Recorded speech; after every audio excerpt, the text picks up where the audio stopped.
Okay, I'll just show you how to pair a mobile with a Bluetooth audio system in this 2010 Range Rover Sport.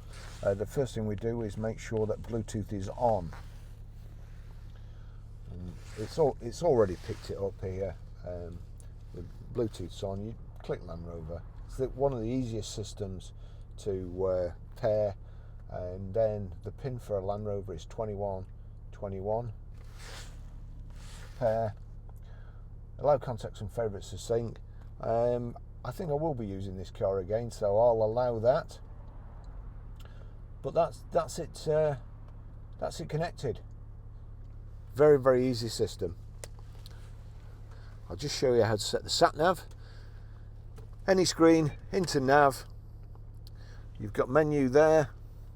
Destination entry. Address, place of interest, postcode, map, coordinates, home, off-road, and other stuff you'll never use, no doubt. So we want postcode. Then we're Grosvenor Garage, Chorley Road, Wantleydale, Preston, PR. It's now defaulted or gone back to numbers 5.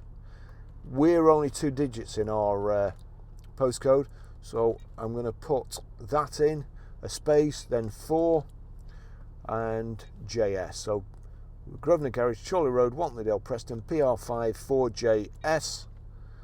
Then we click OK, just there. Then we've got to, even though we've clicked OK again, we've got to click destination. Now, start. So that's a bit long-winded, but it's a good system, simple enough once you know how.